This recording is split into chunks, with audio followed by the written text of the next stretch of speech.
Hey, how you doing? Dave Fennoy here. It is another Wednesday, and of course that means another Ask Dave Fennoy Anything, 6 p.m. Pacific, Facebook Live. And here we are.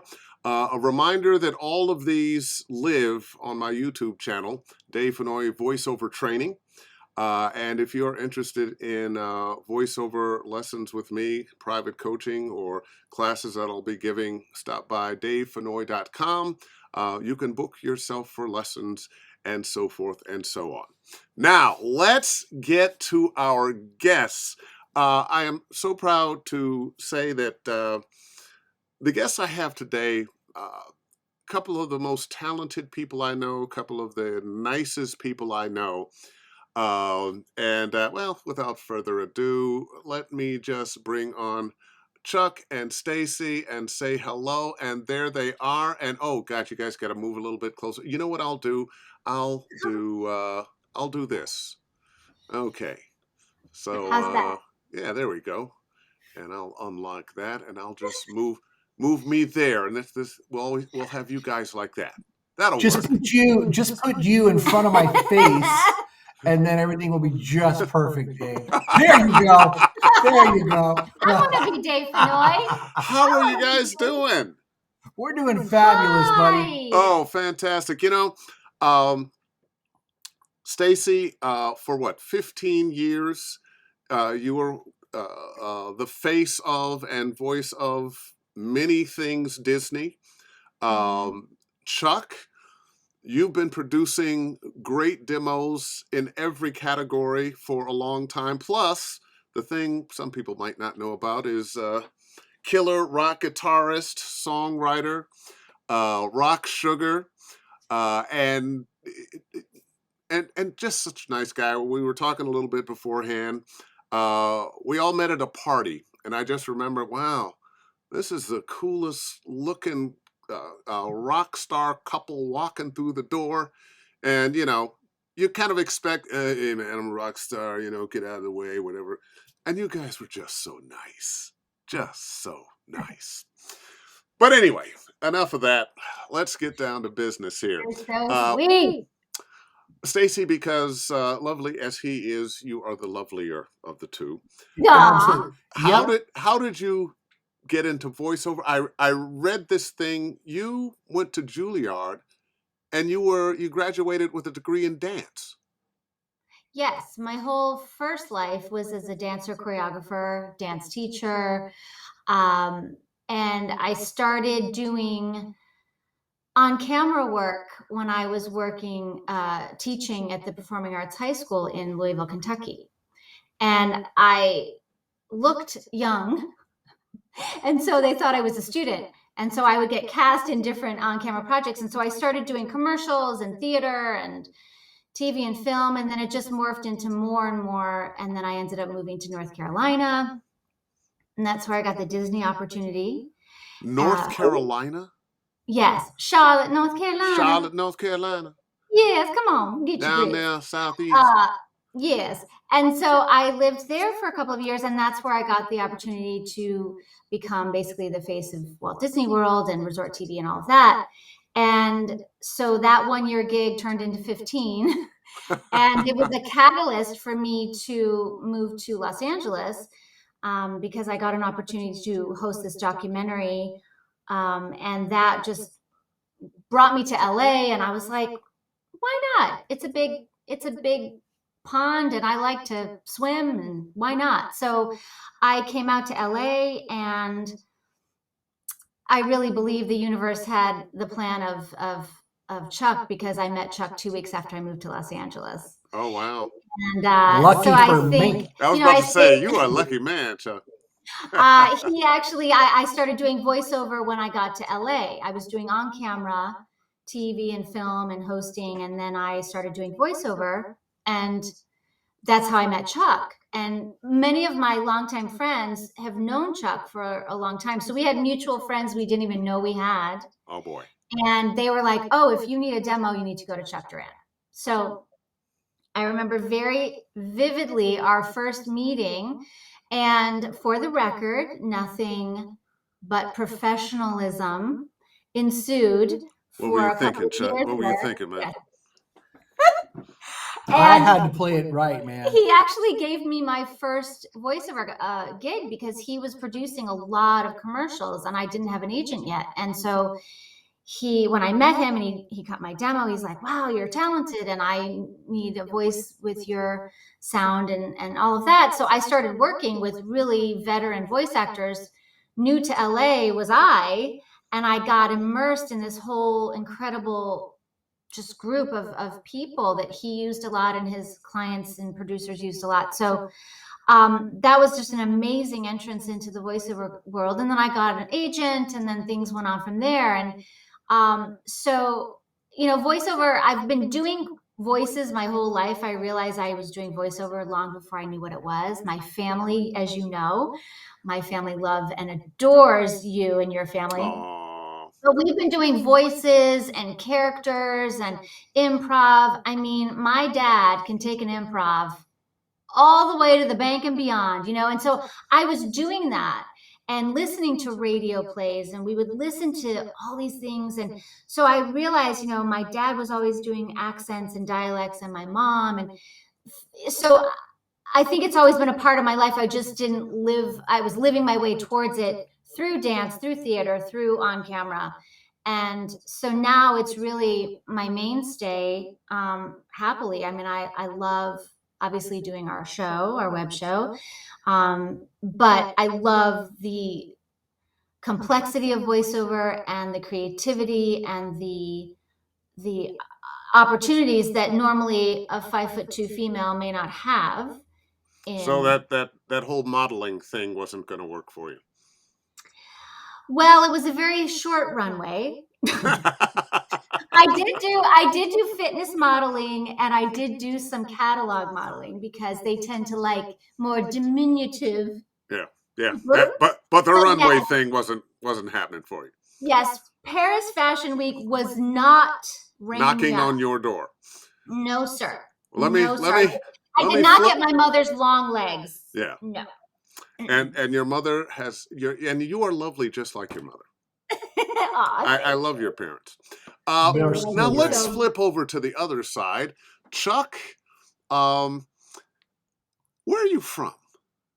Well, I did a little modeling too. So I want to talk about my modeling days. In Havana. Well, because it's a voiceover show, let's forget the modeling. I think I saw the posters with you in just your underwear, and frankly, it disturbed me, and I'm still trying to get the pictures out of my head. Come on, Dave. He had a very good career in Havana. You asked me for an autographed copy. Don't lie. Don't lie to the peoples out there. I'm sorry, man. What did you ask? I was saying, where are you an LA guy, or are you from someplace else? Well, I was born in Cuba. Were you really? Yeah, which a lot of people don't know. I was born in Cuba, and we headed to the United States when I was, I think, all of 3 or 4 years old. Uh-huh. And so that was before the Mario boat lift. So no. Well, we were basically, my brother's 12 years older than I am, so we were, he did something in school that he shouldn't have done, in regards to Fidel Castro. Basically tore up a poster and spit on it, and they said, either you leave or we take him into prison for the rest of his life. So we had to leave. Lucky you with the brother that did something that got you here. Totally. It's fantastic. Right now, I'd be playing an acoustic guitar at the Copacabana. At the Copacabana. Woo! So when did you start playing guitar? I started playing guitar when I was 13 years old, man. Listening to rock and roll, I loved that stuff. And every time I heard a guitar solo and just something happening, and Peter Frampton, Do You Feel Like We Do, making the guitar talk, and Eddie Van Halen, just all these amazing guitar players out there. I was like, this is what I have to do. It was just like inside me. So at the age of 13, my sister had moved to LA and with her husband and her 2 kids. Again, they're much older than I am. And I called them up and said, hey, will you let me come live with you? And I'll clean your house. I'll watch your kids. I'll be good in school. I'll mow your lawn. If I mess up just one time, you can send me back. I need to be in LA because that's where, I'm going to become a rock star. So you did all those things, and they let you stay. I did all those things, and they said, let us think about it, and they said, okay. Yeah, And and so now when I met you, I think you had been doing Rock Sugar with the guys for a while then. How long has that band been together? The Rock Sugar's been together for what, a good 10, 11 years. 10, 11 almost. years. Mhm. Yeah, and for those people, maybe I met you before Rock Sugar was together. you did. You met me before Rock Sugar, probably. Like the year before. Probably. Yeah. But it basically, for people that don't know, Rock Sugar, what we do is we mash up pop, 80s pop and 80s metal. We get them drunk and boom, mash them together. When we released our first record, which we just did for fun, we got a call from Paradigm. We put out a video on YouTube. We got a call from Paradigm a week later. And they said, "Are you guys signed?" We said, "No." We said, "We'd like to meet with you." We flew out, met with them. They signed us. And our first show was opening up for Aerosmith. And then we opened up for AC/DC and Linkin Park and Kid Rock and just all these gigantic bands. So we literally went from doing something that was for fun into playing giant arenas in front of 60, 70,000 people. And you know what? What you just said there, I want people to take in. We went from doing something just for fun that became very successful and became, if not your career, a big part of your career. Now, a lot of the people here that are watching because of Voiceover, what they know you as is one of the best demo producers on the planet. How long have you been producing demos? I'm going to say, 35 years plus. Wow. So yeah, quite some time, man. Since the beginning of time. Yeah. And you know what, Dave? Just to So you add started to about 1986? Yeah, it was way back then, man. In his closet in his apartment. Yeah. But just to add to that, because you said, we were doing something for fun with Rock Sugar and then started having tremendous success. Well, when I first started doing demos, I wanted to do them for the money. I produced a demo for a good buddy of mine, Jess Harnell. Jess. Yeah, tell him his call is coming. Oh yeah, his call is coming. Exactly. And then he got this huge gig, and his agent told him, "You needed a demo." And so Jess came to me. I didn't know what it was, so he asked his agent for like 5 demos that were like top notch. They sent it to us. I'm used to producing records, not little demos. And when I heard the demos that were being circulated as voiceover demos, and we heard them, I go, "Oh my God, this is horrible. Like, how can anybody listen to this stuff?" So we produced a demo for him, and his agent, I'm not going to say any names, very, very prominent agent still here in the LA world, called me up and said, "Can you produce demos like this for my top clients?" And I said, "I absolutely can." And so he started sending me all of his top people. And then I started contacting all the rest of the big agencies in town and doing the same for them. So my demo production stemmed from doing something that I wanted to do for money, but then doing something for the agents to help the talent get more work. Yeah. And then I took my focus off of money altogether and said, "Shit, excuse me, I know all of these agents. I know what they hate. I know what they love. I know how the changes. I talk to them. They're my buddies. I'm going to help people get what they want. That's going to be my new gig. Not just producing demos, but helping them get what it is that they want." And the minute that I did that, that's when my demo producing business just exploded. It went, global instead of just LA. Yeah, well, it's crazy because when people ask me about demos, I say, well, the only ones I'll do are video game demos, and I'm not really trying to do a whole lot of those. I got to work with you, because I'm busy as an actor and so forth. Of course. But you are one of the 3 people that I recommend. And your name is usually the first on my list. Beautiful. I love that. Thank you. Because you've been doing it so long, and you do it in every genre. I had a guy. I was teaching a class in Vegas, and of course nowadays we'll have hybrid classes where we're both in person and somebody's online. And this guy was in London, Roger Adams, and he asked me to ask you this question. Sent me an email because he's in London. He said he'll be sleeping when I ask this. Wake up, Roger. Wake up, Roger. My question, are they seeing any significant trends with regard to video game reels that might fit the current market demand, or is there even such a thing?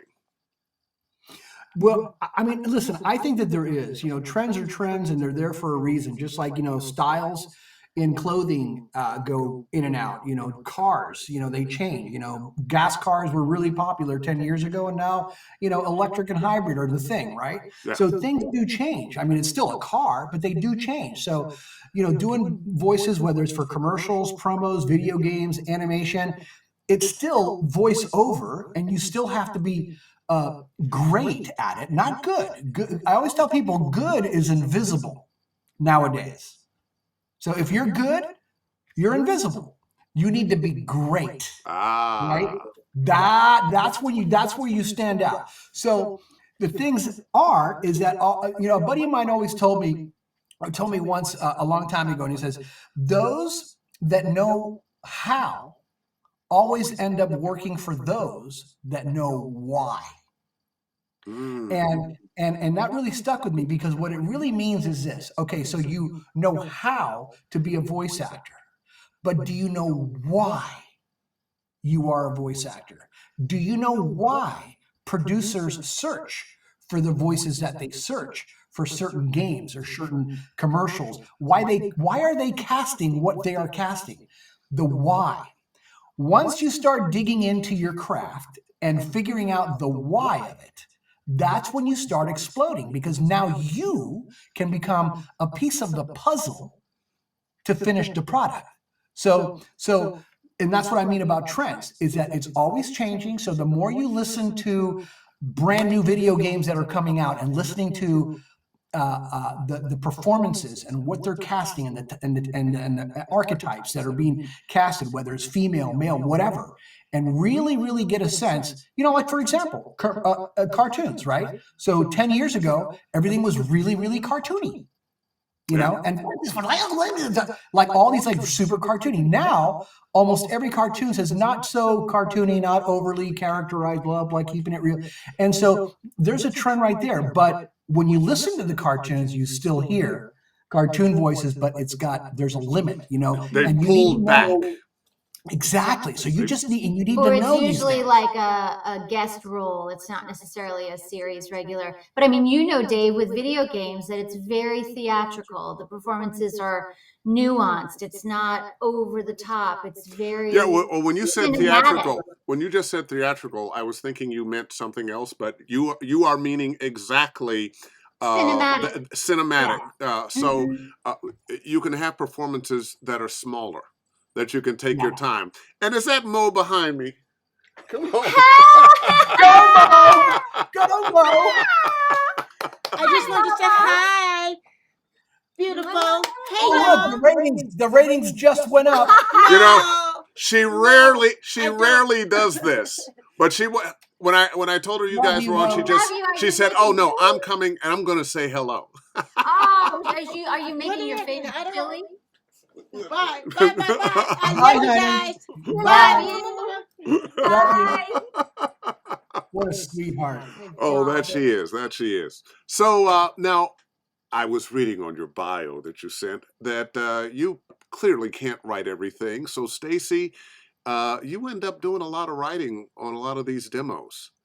She does all the writing. I don't write the animation and game stuff, because Chuck really works with the clients to go through their library of characters and dialects, and that's more of a personal thing that they generate together. But commercials, promo, in-show narration, variety narration, trailers, what else do I do? Yeah, everything else I do. And everything that we write is, Chuck spends a long time And anyone who's gone through the workout of his consultations knows that he is very thorough. And so he gives me a very thorough piece of information. So I feel like I kind of climb inside that person and write as if I am them and find their voice so that we can find It's a profile sheet. yeah. So we can and you know find what they need and what, you know, based on what their goals are and what their needs are, but and trends and all of that. But so that everything is customized. There's no one size fits all script. You know, 2 clients may have or 3 clients may have McDonald's or Toyota on but their they're demo, different but it's spots not hitting the different same. markets Yeah. that are, and you know what, that's so important. It was a few years ago, because more than a few years now, when I first came to LA, I would do a play every year, and while doing one of those plays, an older actor knew that what I did for a living was voiceover, and he said, I'd love to do that. And he had a deep, craggy, interesting voice. And he wondered, and I sent him to somebody, not you, because I didn't know you then. And I sent him to a place to take some lessons. And then they did a demo on him, and he came back however many weeks later it was and played it for me. And it was terrible. He wasn't terrible, but the choices that had been made for him, the kinds of spots they had him record, did not fit who he was, what his voice was. And I think that's a mistake a lot of people make is, oh, this is what's trending, let me be that. And they forget about, well, who am I? Yeah. What's that special, unique thing that I have? Absolutely. I mean, when you're yourself, you're always trending, is my opinion. Yeah. And not only that, Dave, you know this, but that person that asked that question in the UK Mm-hmm. of, you know, what are the trends, things that are trending right now, he's probably never going to book anything that you book because what you deliver, how you deliver your style, your whole thing, your sound is completely different than his. Yeah. So, you know, if you have a demo, it has to cater to not only what's happening in the trends, but also what Dave Fennoy, you know, his signature of what he delivers, you know, what makes him come alive. Same thing for that other person. So Yeah. those two things really need to be combined and come together in order for something powerful to be created. I also tell students who are looking to make demos that your demo has to be better than mine. I can get away with my demo being just a little vintage at the moment because I'm booking from reputation and audition. Yeah. They're trying to get an agent. They're trying to get companies to send them auditions. They're trying to get the attention of the casting agents. And they're not going to get it with a mediocre demo. No. No. Because good is Great. Good is invisible. you got to be great. Got to be great. Got a question here. LC Brodus. Well, let me move myself. There I am. Here, I'll put myself. No. LC Brodus. Chuck, can you do demos remotely? I'm in the greater Atlanta surrounding area. Abso-freaking-lutely. First of all, everything is remote nowadays. I know people that talent, big giant talent, that lived in LA. They no longer have to live in LA to have a successful whatever career they want. They can live whatever. I've been producing demos remotely for Long before I'm going to say trending. like over 10, 15 years. At least, yeah. But now, because of COVID, you know, when COVID happened, agents said, hey, if you don't have a broadcast quality studio, I can't send you auditions because the clients and the buyers are demanding broadcast quality studios. So all the actors that had them started getting tons of auditions. All the people that didn't have a broadcast quality studio started getting one. And now you don't need a studio anymore out there. I mean, it's like everybody has their own broadcast quality studio, and remote is the way to go. Because nowadays, when I produce a demo for somebody remotely, not only are you showcasing your skill, your sound, your brand new beautiful demo, but because your demo is being recorded from your studio, you're also showcasing the sound of your studio. Yeah. And that is an extra bonus that you can't buy. He's good. Because we all know if all things are equal, the quality of your audio should equal the. that should not be what knocks you out Yeah. of contention for something. So yeah, Chuck's been doing remote long before remote was on trend, for sure. Got another question All over the here, world. and from LC, and she made it really big. And I got to move myself again. There I am. Question open for Chuck and Stacey, or of course you, Dave. Oh, thank you. How would I know if my voice was a good fit for promos and which market types? I do character animation, commercials, e-learning so far. Stacey, how would somebody know if their voice was a good fit for promos? What would be your criteria, since you do so many promos? Tell me. Well, I think it's important to get your ears open and listen, watch and listen online, not just networks, but, cable networks, major networks, listen to the digital promos that are going on, social media promos that are going on, and listen to what brands and networks and franchises are going for. Because sometimes, they don't know what they want till they hear it. Yeah. I've gotten things where they had men first and they said, "Oh, we want to try a female." And I was thrown in the mix as sort of let's hear a couple women. And they went with a woman. And they went. Yeah. And so I think it's really about listening to the tones of, some things are more announcer style. Some things are more conversational. Some things are more off the cuff.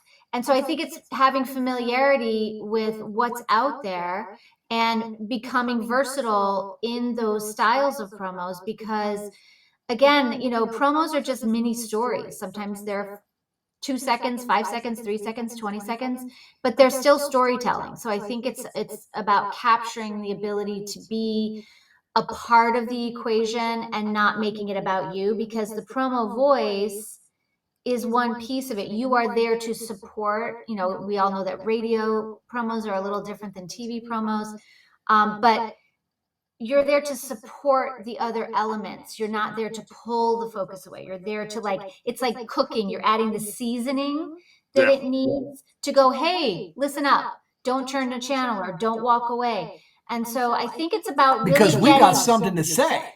Yeah, I think it's about being a really good student and being curious about what is going on and what is out there. And you know what? You bring up a really good point there. A lot of the students that come to me, they want training in voice acting for video games. And one of the things I tell them is, not only do I want you to watch video games, you don't have to be a gamer. I'm not a gamer, but I'm in 500 games or so. Yeah. But you want to watch performances in video games, but guess where they're pulling performances from nowadays in video games? Movies. Yeah. Watch movies. Watch with a different attitude. Not, oh, I'm being entertained by this, but what is this actor actually doing? How are they handling this dialogue? How is their movement affecting what comes out of their mouth? I go back over and over to a friend of mine who's director in England, who says, what comes out of your mouth is your mouth, the voice is the exhaust of the acting engine.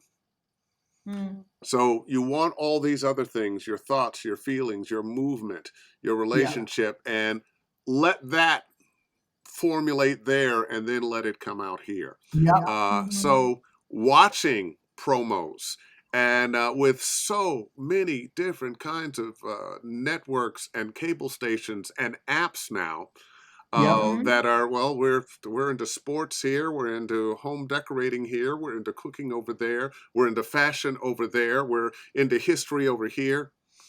And you can record them or transcribe them, but parrot it, listen to it, and perform it, and play with it, and see. Because even if you're imitating, it's not that you're trying to steal someone's style, but even if I imitate something, it's still going through the filter of my experience, my reality. But it's a way to have hands-on school. It's like I think just having curiosity, openness, and not, I think it's easy, especially, people always focus on like women don't do promos. Women do promos, women do everything. Men do everything. We all do everything. There's room for everybody, I believe. Yeah, there may have been a time when women weren't doing a lot of promos. They're doing a lot You're now. right. But We today, didn't hear women doing car commercials and all kinds of things that we're hearing now, and nothing happened. Those people that said, well, people aren't going to listen to women. Well, yeah, sure they are. Right. They are. But women can cut through. Women are decision makers. Women are sometimes the difference between what show you watch, what movie you watch, what car you drive. There are trailers that are catered more to a female audience, and there's trailers that are cut that are catered more to a male audience. So I think even if you hear it as there's a male voice doing it, it's still an opportunity to go, let me try that. I audition for a lot of stuff sometimes and I'm like, I'm not right for this, but it's an opportunity to play. Who cares? And sometimes it goes my way. So it's like, if you're your own worst critic and your own worst editor, it's like, just throw it out there. Like, what's the worst that could happen? Nothing. Because sometimes because you don't have that, oh my gosh, I have to, you just go, I'm going to try it. Yeah. And sometimes it goes your way because you are invested in it in a different way. You're not desperate. You're invested, but you're not desperate for it. One last thing I'll say in the promo thing to the question, and that's this. There are more opportunities in promos for women now than ever before. And it's growing. And if it's an area of voiceover that you have a passion for, study it, coach with somebody who really, really knows the promo world, and become great at it. Because right now you're at the beginning of a wave for women that's coming in that genre. I mean, there are networks that are all women promos. You know what I mean? And that never used to be. So there's a lot of opportunity. If you love it, go for it, because you just might get what you want. And by the way, be ready, because you don't know when the opportunity is coming and you don't want to miss it. And because there's always so just be ready, be prepared. And I'm going to hitchhike off a couple of things that both of you said. Stacey, you mentioned that audition that comes that really isn't you. You don't think it's for you, and maybe you're going to pass on it. I can't tell you how many times I've auditioned for, I should do it anyway. Let me give it my spin. This is how I hear it. And booked it. And something else, we're asking that question, what do they want? What do they want? What do they want? Let me try to be what they want. No, be what they didn't know they wanted. Be what they didn't know they wanted. Be that surprise. Give them that little something that they expect with that thing that they never expected. Yeah, be what they need. Yeah. I got to pull this. Jim Bancole helped me with my quote that I forgot from my friend Mark Esdale. The words are the exhaust fumes of the emotions. Nice. Exhaust fumes of the acting engine. It was, but exhaust fumes. That's what I was looking for. I love it. I love that. So what kind of stuff are you doing now, Stacey? Where's your voiceover career mostly living these days? Commercials. What else am I doing? Well, let me ask you this: how has your approach to copy, how has it changed over the years from when you started to now? Well, doing the writing for the scripts for the demos is definitely informed me differently, because I'm doing a ton of research to make sure what our clients are getting is the best, the most, the current, appropriate stuff. So I'm definitely, I think I'm much more dialed into the different platforms for advertising, for voiceover. So I'm definitely, I think, taking my own advice and being more just out there, knowing what's going on, listening, watching everything, everywhere, reading, studying, coaching when I feel like I need to tune up or if I'm not sure I'm dropping into a habit. I just did some new demos Yeah. with Chuck. Oh, you knew a guy. I knew She knows a guy. And then I wrote for myself. That was fun. And then she wrote for herself. That was fun. But I feel like, my agents, we have the same wonderful agents, and, my managers, like, I feel like it's my responsibility to make sure that I am bringing my best and most and giving them whatever resources they need so that they are working efficiently for me and we're working together efficiently and not just sort of sitting back, because, we all as voice talent we have more power and can be way more proactive than I think sometimes we give ourselves permission to be. Yeah. So I think for anybody listening or watching, this is your life. This is your career. This is your happiness. This is your destiny, your future, your joy. So be in the driver's seat of that. Be a proactive participant in what happens to your career and your life, and know what you stand for, know what you don't want to do, and be really committed to that. So often, voice talent, especially new voice talent, trying to get their foot in the door, they got that agent, and now, I don't want to bother them. I don't want to be a pest, or sometimes they're too much of a pest. Mm-hmm. But it's a partnership. Yes. And you help your agent when you let them know the kinds of things that you want to do. This is the partner that is going to find opportunities in the areas that you want to work in. And I say that with the full understanding that sometimes you don't know you wanted to work in an area until they sent you that audition, and suddenly you're there. If somebody had said 15 years into my career, oh, you're going to become best known for video games. I would have, what? What are video games? You mean like Pong and Asteroid? Asteroid. Frogger? Tetris? They don't. Do they have voices in video games? The voice A of career in connection. video games as a voice did not exist when I started my career.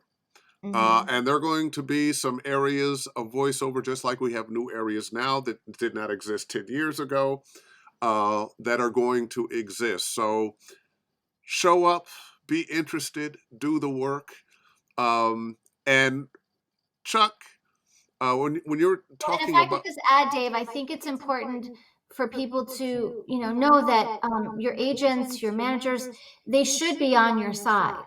Yeah. And if you can't talk to them, or you feel like they don't hear you or see you or want to take your email or your call, and again, there is a fine line between restraining order and being proactive. But, you need to, because, you get this asked a lot, and I get this asked a lot. It's like, do you like your agent? Do you like your manager? My experience, my journey is mine, just like yours and anyone else out there. And so sometimes a fit for me might not work for somebody else, because I think it's important to know that we're not all one size fits all. We're not template actors. We may all read on the same scripts. We may all read on the same roles, but it doesn't mean that we are the same. And so I think it's really important to know that you need to be able to feel like you can talk to your representation. Yeah. And that they understand you and are on your side. Yes. Yeah. Chuck, you had a comment. You were that Stacey was talking, and then I jumped in and didn't let you say it. What you were going to say? Do you still remember it? Buddy, I'll give you $100 if you can remind me. Oh no, I do it all the time. That thought was there. Where did it go? I had it. Well, let me bring up a question here. It was for all that moment only, no longer. Yeah, and then go. Todd Weekly, what differences do you see in demos for U.S. markets versus the international markets? Gosh, I mean, to be really honest with you, they're so different. I mean, number one, accents, right? But no, because I hear a lot of international demos, and like here's an example. So here, everybody asks for in commercials, real conversational, right? A little bit more relaxed now and grounded and all that stuff. And I noticed that in the UK, a lot of the commercials are very announcery. You know what I mean? They like the announcer over there. They're not like, oh, no announcer, and here's like, oh, the announcer, even though the announcer is of course not dead. And We I all think know the that. style of copy We and hear the the announcer humor. every day. Oh, we hear radio. this. Quiet as it's kept, I still make quite a bit of Yeah. money being Mr. Yeah. Announcer. No, but I think also the style of copy, the humor sometimes is a little Yep. broader, and I think there's a little more liberties taken sometimes. I mean, when we've done demos for people who are international, but they want to have some kind of a United States Kind of market. like, crossover Yeah. demo. There'll be a few spots in there that can cross over. Yeah, and we make sure that we do use international products and services that are available there and here. And that makes a nice crossover demo, but also being aware of the types of reads that are booking over there and also the types of reads that are booking over here, and having a little balance of both. It is different. It's different everywhere. It's different in Australia, it's different in the UK, and it's different in America. And it's different in some cities. I was teaching in Seattle a couple of years ago, and for some reason, their demos are quite unique, quite different. They are. And they have a little bit of an accent, too. And they have a little bit of an accent. I want to change gears because I don't want to get you guys out of here before we talk about VO Buzz Weekly. It's the only webcast that has won 5 SOVAs. Yes, Dave, that is correct. How 5 years in a row, we got to hear Dave Fennoy going, and the winner is VO Buzz Weekly. Yes, And now, how did that come to be? It's such a great show. I can't tell you how proud I was to be a guest on it and sit and talk with you guys about my career. And it's still one of the places I send people. I want to do some voiceover, and people tell me I have a great voice. What do I need to do? And I said, well, first get all the information you can, all the free stuff you can. And one of the places I want you to go is VO Buzz Weekly. They've had everybody on: actors, casting directors, agents, just producers, whatever you need is there. In every genre. Genre. How did you get that started? What was that? Tell me the birthing story of that. Well, first of all, it boggles my mind sometimes. There are over 400 interviews on our YouTube channel, right? VO Buzz Weekly. And like you said, they're interviews with some of the elites in the industry from all genres, including casting directors and producers and directors and all that. And even marketers, marketing. And I always tell people, if you want to be successful in any area, wouldn't you like to sit down with a person that has like the power in that area and find out what they need, want, and all? And some people have taken that to heart and have learned voiceover, have studied. I said, ooh, I'm going to coach with this person I saw him on VO Buzz Weekly. Ooh, I'm going to reach out to that agent that I saw on VO Buzz Weekly. And guess what they have today? They have a career. Exactly. And it's free. We've never charged a penny for it. Yeah. People are always like, try and say, and I'm like, we never have and never will.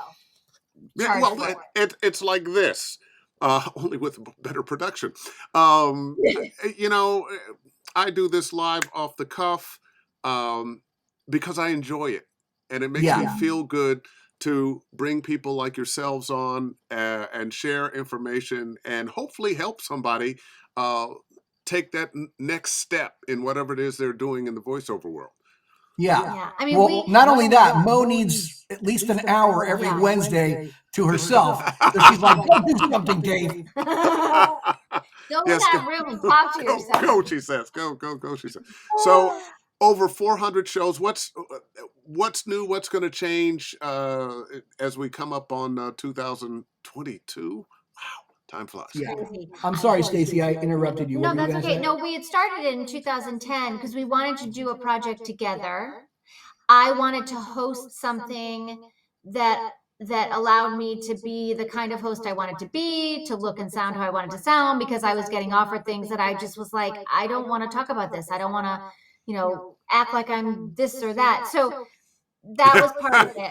I think about some of the the shows I see and the people that, hi, I'm really interested in pot pie. Yeah. This is the pot pie. Yeah. Yeah, I mean, and it was like, it got to a point where it was like, could you be less intelligent? Could you be? And I'm like, I wasn't raised to be less than. I was raised to be Somebody who I am. asked you that? Oh yeah, Oh, I yeah. got very close on a lot of things for major projects, and it was like, oh, we love her, but she's just a little. She's too just smart. not bimbo Yeah, enough. she's a little You too know, smart. I was too. Can you dumb yourself down a little bit? Yeah, I was too ethnic looking. I wasn't ethnic looking enough. My name was wrong. It was like, you know what? I don't want to try to please the unpleasable. I'm just going to do my thing. So that was a main, and we wanted to do something together, and we wanted to do something that was going to put something into the world, that was going to help people, that was going to empower them to live big, dream big. And we wanted to have conversations with people and kind of bring out their patterns and behaviors of how they got to success, and not just sugarcoat it, but what did you overcome? And so, I mean, and I know you've done the show a few times in different parameters, but it's like, I love when people will say, oh my gosh, no one's ever asked me that, or I'm really glad we're talking about this, because I think that we have fans of the show who aren't necessarily into voiceover, but they're interested in the patterns and behaviors of how people become successful. Exactly. Yeah. So I will say, I mean, we were in the middle of like a whole run of shows of filming, and then COVID had other ideas. But I will tell, that we are, I think people have been very preoccupied, and the stakes have been very high for different things. And I think the industry's changed so much, but we are coming back, and we are going to do kind of a more streaming version of VO Buzz Weekly, but we are coming back. It is not over. Some people have asked. But we're going to go, the in-person is so 2010, Liz. So we're going to come back with something that's a little more Global. Yeah, global, round table, so stay tuned for that. But we are bringing you new stuff. For sure. Just got to bring this. Everett Oliver. Everett Oliver. I know that dude. Great show, guys. Miss you all in person. Ain't that the truth? We miss you too, buddy. And, speaking Talk about of a great coach, Everett Oliver. Oh, yeah. Animation. He's your guy. Wonderful human being. Speaking of having spoken with so many successful people in this business, what thread do you see? What habits or what mindset do you see that runs through everyone? Well, Dave, there are a lot of them, but one that I can say is very, very consistent with just about every single person is most of the people that we've talked to that are at the top of their game, that have really super successful careers as yourself, are amazing at what they do. They never settled for being okay or good enough. They strived to be the best they can be, and they got to the point where they were so good that people couldn't say no to them. And almost every single person, male, female, whatever, it doesn't matter. No matter what genre, you hear them and you talk to them and you go like, wow. And then you hear their work and you go like, that's the competition. So you're not competing against little Joe or little Sally who's trying to get into voiceover. That's not your competition. Your competition are the guys and gals that are already rocking it out there, and you need to step it up, right? And that's why coaching, if I were going to do video games, man, the first thing that I'd do is I'd seek out you, okay? And I would study with you so much that you would get sick of me. All right? I find it hard that I could get sick of you.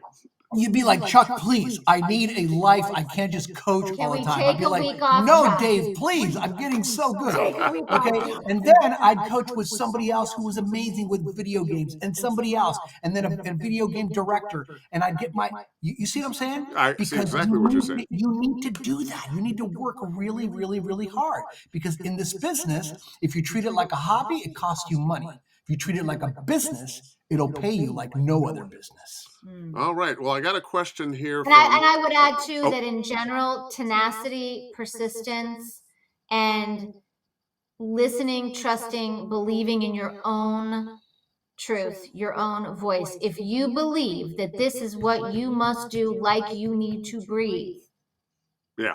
Nothing, no one, Yeah. however difficult the choices you have to make. Sometimes, as we know, the right choice is usually the hardest one, but that they were never swayed. Even though there were times they were burnt out, they were ready to give up, they had $12 in the bank, but they said, this is my truth. This is what I need to do, and nothing, no one got in their way. When I moved here from San Francisco, people said, "Wow, you're really brave to go down to LA and do voiceover and give it a shot." And I went, "This isn't brave.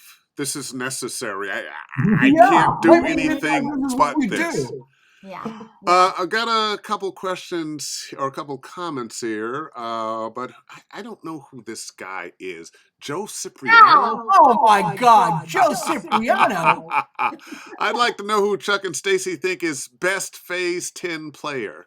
Joe Cipriano? Not Joe Cipriano. No, Joe Cipriano. Joe Cipriano here, not Joe Cipriano there. Joe. I've got to be the tiebreaker. I don't know, Joe. I don't know. I have to say that I literally have no regrets in my life, except one regret is that I introduced Joe and Ann Cipriano to the Phase 10 card game, and I fear it may be a regret. They're going to need to get on a 12-step program. Oh my God, it's the funniest thing ever. It is hilarious. It is hysterical. We got a few more minutes here, but some of the best times I've had in life hanging out with people, with you guys, Joe, and a few other of our cohorts. And I can't wait until we can do that again. Oh, Me too, buddy. Got another question here. Scott Chambers, great seeing you all. Question for Chuck. Hey, Scott. Yeah. When can we expect a new project from Rock Suger? Well, there's a brand new Rock Suger download right now, available right now. It was just released like a few weeks ago. In fact, Dave Fennoy lent the voice for when we did a big and that was so much fun to do. You were the voice of the whole video on that, which is on YouTube, by the way. But rocksugarband.com, brand new CD available. It's a download only right now. Got a comment here, Peter Fleury. Watching VO Buzz Weekly helped inspire me to start pursuing VO and also to keep a bowl of green apples on hand. You go, Peter. Thank you, Peter. I love it. And your lack of mouth noise thanks you too. Oh, yes. And all the clicks and pops. And Joe Cipriano again. Who is this guy, Joe Cipriano? Skip Chuck. Thank you for confirming Joe Cipriano. If you would like to see a different side of Joe Cipriano, play Phase 10 with him. That's all I'll say. Oh, okay. My God. Because he seems like such a nice guy. Yeah. Well, got another question. Nikki Mo, I strongly desire to do VO, life, work. I'm trying to get back to classes. Happy to see you all. You know, that becomes a real issue for people often is how do you balance, I got a life and job and kids and, spouses and whatnot. And how do I balance that? How do I make it happen? What would be your thoughts? I would say there's no time limit. Stop feeling like there's a clock ticking. Just you get where you're supposed to get to in the time and the place when you're supposed to get there. So, you need to take care of yourself, your family, if you have a family, you need to be a human being. And I think that we get I always say that comparison game is so deadly and so toxic. Especially with, stop looking social to your media. right, looking to your left. Oh, their life is perfect. They're getting all stuff. We get to curate and filter what we put out into the world. Yeah. But it is not the absolute. It is not the truth always. It is just our choice of what we choose to put out there. Yeah. So, and there's a lesson in that. You get to choose what you put out there, so be careful about what you put out there. Yes. Absolutely. And not only that, Dave, and you know this. But be patient and persistent. And if this is what you're supposed to do, you do your work, you dig in, and you just surrender to the fact that we all are on a different path with different timelines. Yeah. Some of us peak at 20, some of us peak at 50. It's like, it's not too late. We're the ones that decide. Exactly. If it's too late. It's like, you're not missing anything. You're right on time. Yeah. Just keep trying. And keep not only going. that, I found that people, if you're a mother or a father, or you have a certain, great job that you're great at, anything that's a part of your life that you do, you don't need to get rid of it. That's not what's going to make you a great I got to get voice rid of this spouse of mine, and I'm going to sell the kids. Especially your spouse, right? You don't get rid of your spouse. You layer that into your read. But what I'm saying is that your life, as it is, with the things that you have in it, I mean, that's your life. Voiceover doesn't have to become your life. You just add it in, and you start little, and then you make the right steps. Because I always tell people the shortcut is doing things right the first time. Yeah. Right? Otherwise, things take you longer. So, and how do you figure that out? Working with reputable people that know, people that are going to guide you to the right next step. Yeah. And start small. Yeah. And all of the books you read, the life you're living, the jobs you have, all of that texture and color, you layer that into your work, and that's unique to you, and that's part of your story. Yeah. And that's important, and it needs to be. And don't forget to have a filet of fish once in a while. Sponsored by got one. This might be the last question here, Todd. What are some of the big challenges you see facing the VO community as a whole?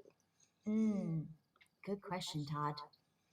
You want to go first? Well, I mean, the only challenge that I see, to be really honest with you, buddy, I mean, listen, I'm in a very unique position where I work with a lot of people, and I see people having success left and right all over the globe.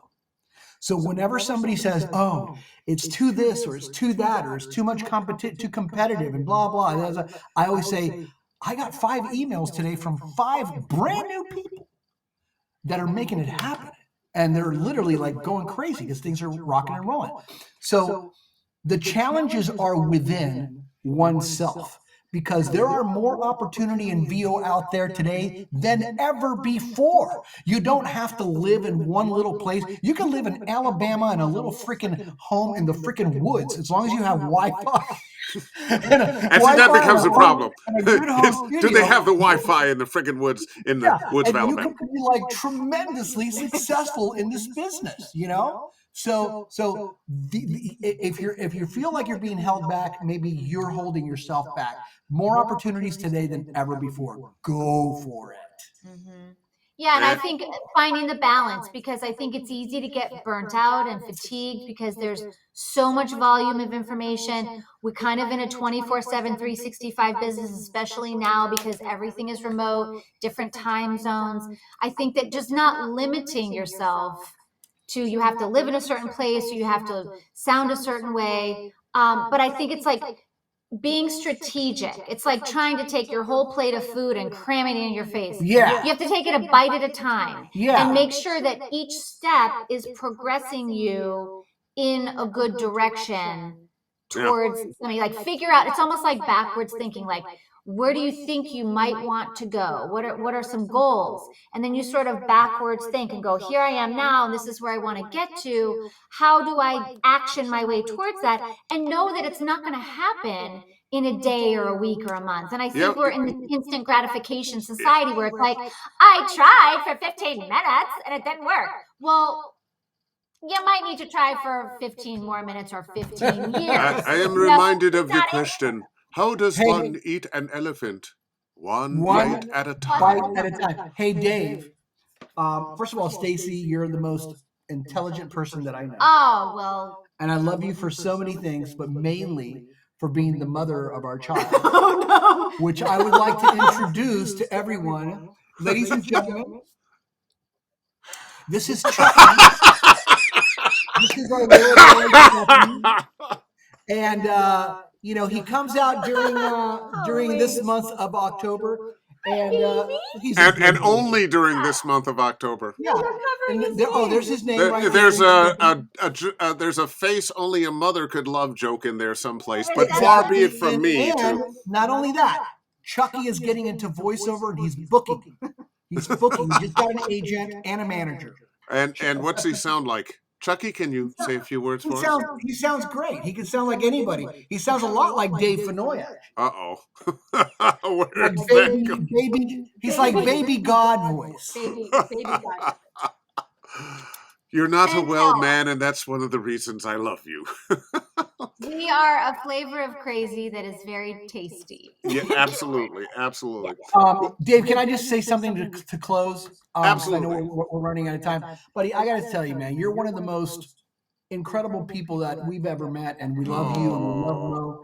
And through the years that we've known you, man, I've noticed and we've noticed that when you talk to people about this industry, you are putting out incredible, great information. And there's a lot of people out there that isn't, but you consistently have always put out really, really great information. And for that, not only do I know a lot of people out there thank you, but we thank you because we need you, buddy. We need you. Your intentions are pure. Your Yeah. heart is made of platinum, and you're just one of the great talents, but you're also just a spectacular human being. Yeah, and thank you for having us on your wonderful show, man. Oh man, thank you for coming, and thank you for the very kind words. It's humbling. I'm just trying to be me, and people helped me when I was coming along. Yeah. And there's a need out there. There's a need out there, and there are a lot of people out there who have another agenda. And my agenda. I had a student today. There he is, Michael Glover. Let me move myself again. Retired my day job, loving VO now, hungry but not desperate. He sent me a note today telling me that he just booked a cartoon or a video game. I think it was a video game, one or the other. And he was thanking me because he said, you had so much to do with the fact that I'm booking this. And I told him that's the kind of note from a student that is priceless, that Yes. it just makes your heart sing. So Absolutely. thank you guys for your kind You're words, welcome. and right back at you. Thank you, buddy. Because you've been delivering, well, as individuals, but for the whole community as of 2010 when VO Buzz Weekly came out, and I still tell people you need to watch it. You need to watch it. Go back and watch all the episodes. But anyway, hopefully we can get a bunch of us together for a big, crazy, wild meal. A lot of bad jokes and maybe movie night or something before too Well, the too last long. time you and Chuck were together, he ended up getting the same shoes, remember? Oh yeah, that's right. He bought those Because fun little I shoes. am a fashion icon. You're a fashionista, I gotta say. Fashion is my passion too, baby. You know it. I do like shoes. My dad loves shoes, and I like them Oh. too. Anyway, we got to go. Gotta say bye-bye. Love you guys. We love you. Thank you, everybody who tuned in and for your questions and your ongoing support. We see you. We value you. We're so happy to be in the community with you. So thank you. And thank you, Dave. We love you. Love you guys back. And Chuck and Stacey, everybody. Chuck and Stacey, wow. So much great information. So much love coming through your internet. Want to remind you, these live on my YouTube channel, Dave Fennoy Voiceover Training. If you're interested in voiceover coaching from me, davefennoy.com, you can book yourself. You can sign up and you'll find out every week. You'll get a reminder of this show and where I'll be teaching and putting up classes on my own. In the meantime and in between time, stay healthy and book something.